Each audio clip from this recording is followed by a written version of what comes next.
ही नॉनव्हेजच्या चवीची भाजी तुम्ही एकदा नक्की ट्राय करून बघा. बघा, खाल्ल्यानंतर अगदी चव तुम्ही विसरणार नाही अशी भाजी आहे ही. नमस्कार मैत्रिणींनो, स्वागत आहे तुमचं पुष्पा पाटील किचनमध्ये. आज आपल्याला कोयरीची भाजी बघायची आहे. बघा, या अशा कोयरीच्या शेंगा असतात ना, काळी कोयरी असं म्हणतात, आमच्याकडे यांना काच कोयरी असं म्हणतात. तर या शेंगांची आज आपल्याला भाजी बनवायची आहे आणि या योग्य पद्धतीने कशा शिजवायच्या ते पण तुम्हाला दाखवणार आहे मी आज.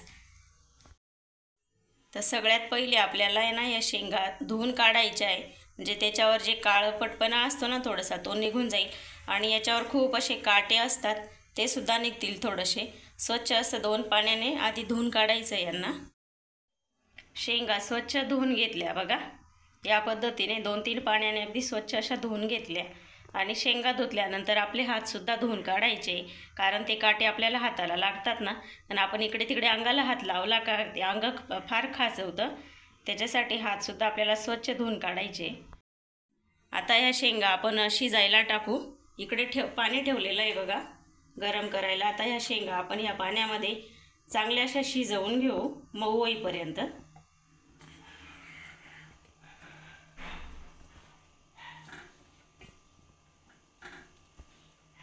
एक 8-10 मिनिटं किंवा शिजेपर्यंत आपण या शेंगा शिजवून घेऊ. आता तर आपल्या शेंगा चांगल्या अशा शिजवून गेलेल्या आहे बघा.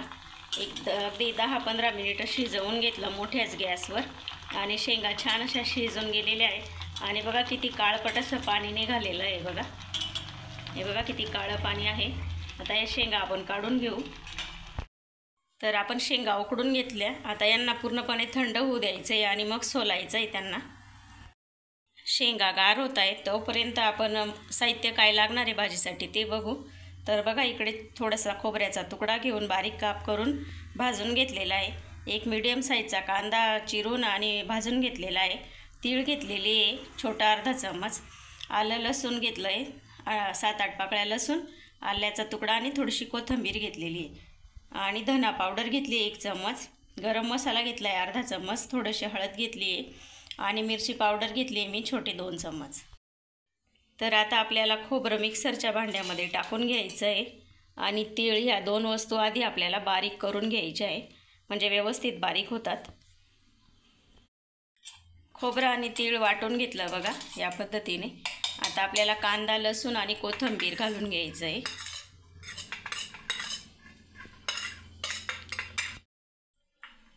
हे बघा, कांदा लसूण आणि आल्याचा तुकडा.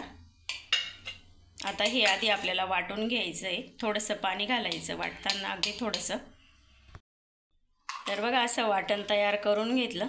आता आपण राहिलेले जे पावडर मसाले आहेत ते पण याच्यामध्ये टाकून घेऊ. हे बघा, धना पावडर, हळद, गरम मसाला आणि मिरची पावडर. आता याला परत एकदा मिक्स करून घ्यायचं आहे चांगलं. मसाला वाटून झाला. आपल्या शेंगा पण गार झालेल्या आहे बघा. तर आता सोलून घेऊ आपण यांना. तर बघा, हे आपल्याला टोक आहे ना पहिले सुरुवातीला कट करून घ्यायचं आहे असं. हे बघा असं, आणि असं ओढायचं आहे त्याला. आपोआप अशी म्हणजे शीर निघते.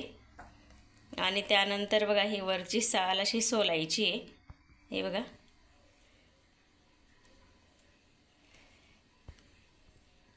हे बघा, शेंग शिजली ना तर आपोआप ही वरची साल जी आहे ती निघून जाते.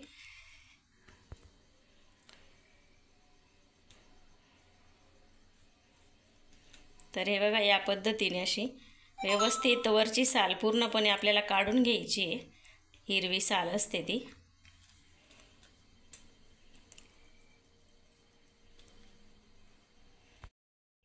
तर बघा, एक शेंग सोलली गेली आहे बघा या पद्धतीने अशी. आता दुसरी पण मी दाखवते तुम्हाला.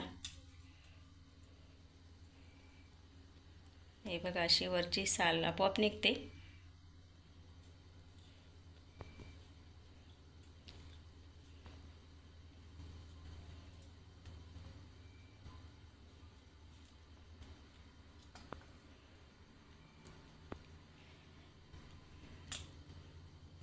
हे बघा,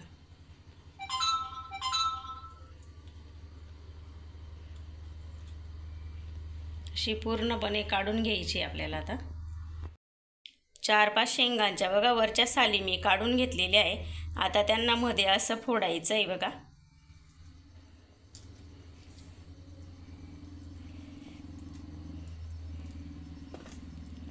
ह्या बिया काढून टाकायच्या आहे. ह्यासुद्धा आपल्याला भाजीमध्ये वापरायच्या आहे. आणि बघा त्याच्यामध्ये शेंगाच्या मध्ये एक कडक पार्ट असतो बघा, हा सुद्धा आपल्याला काढून घ्यायचा आहे बघा. फक्त गीरच वापरायचा आहे आपल्याला. आज कडक पार्ट पूर्णपणे आपल्याला काढून घ्यायचा आहे, नाहीतर तो भाजीमध्ये ना कचकच लागतो. हा बघा, हा जो पार्ट असतो ना कडक, हा काढून टाकायचा आहे. हा भाजीमध्ये एकदम कचकच लागतो आणि भाजी बरोबर लागत नाही. तर याच पद्धतीने आपल्याला सर्व शेंगा अशा साफ करून घ्यायच्या आहे बघा. सर्व शेंगा अगदी व्यवस्थित साफ करून घेतल्या बघा. अगदी बारीक बारीक ज्या शिरा आहेत ना त्यासुद्धा आपल्याला साफ करून घ्यायच्या आहे बघा. ह्या अशा असतात ना, यासुद्धा ठेवायच्या नाही, यासुद्धा आपल्याला साफ करून घ्यायच्या आहे अशा. हे बघा असं. आणि छोटे असे तुकडे करून घेऊ आपण. थोडे जास्त बारीक पण नाही करायची, फक्त असे 1चे 2 करून घ्यायचे बघा. असं करून घ्यायचं. हे बघा, ही एवढी घाण निघाली त्यांच्यामध्ये. हा कडक पार्ट, खाली हिरवा पार्ट पूर्णपणे व्यवस्थित साफ केलेला आहे बघा. तर इकडे कढई ठेवली आहे तापायला. तेल घालून घेऊ भाजीसाठी. आवडीप्रमाणे तेल टाकून घ्यायचं आहे.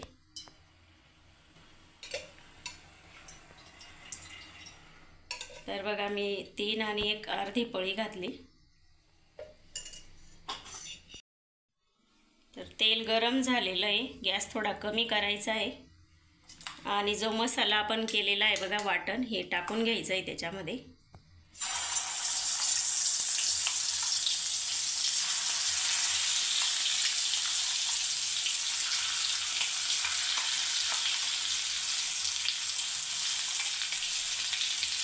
आणि चांगलं तेल सुटेपर्यंत आता परतवून घ्यायचं आहे आपल्याला हे वाटण. वाटण बघा छान तेल सुटेपर्यंत परतलं गेलेलं आहे. आता थोडंसं आपण त्याच्यामध्ये पाणी घालू. त्याआधी गॅस थोडा कमी करू आपण.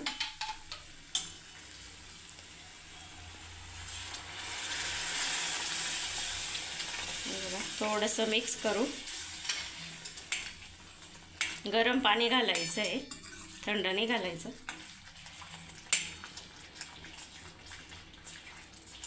आणि आता ह्या वाटण्यामध्ये आपण ज्या शेंगा सोलून ठेवलेल्या आहे त्या घालून घ्यायच्या आहे.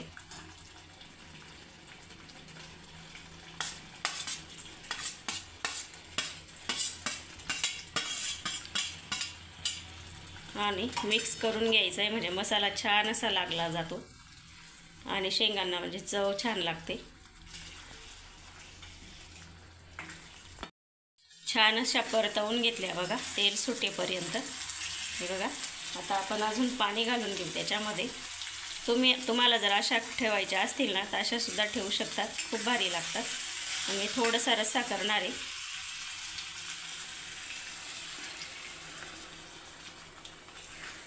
हे बघा,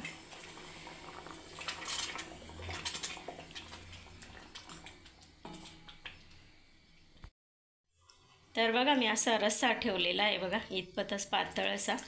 मला जास्त म्हणजे पातळ भाजी आवडतच नाही. हे बघा थोडेसे घट्टसर अशी भाजी ठेवलेली आहे. ही भाजी आपण भाकरी पोळीसोबत भातावर खाऊ शकतो, एकदम भारी लागते. चवीनुसार आता मीठ टाकून घेऊ आपण. हे बघा,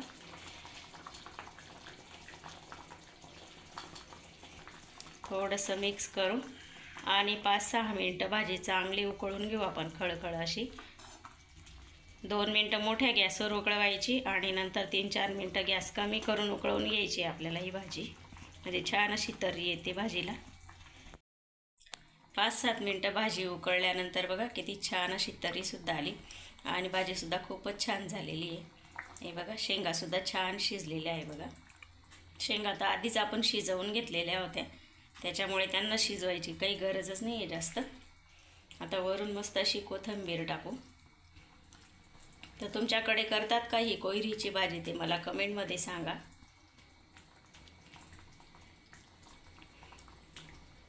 मला पण गावाहून भेटलेल्या आहेत या शेंगा, म्हणजे माझ्या मामींनी दिलेल्या आहे खास, म्हणून मला पण भाजी करायला भेटली. हे बघा तयार आहे आपली भाजी, मस्त कोयरीची भाजी. गॅस बंद करू आता.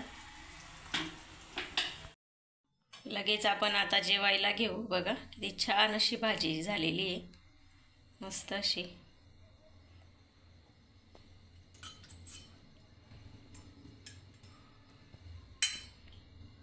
मस्त गरम गरम भातावर तर एकदम भारी लागते बघा.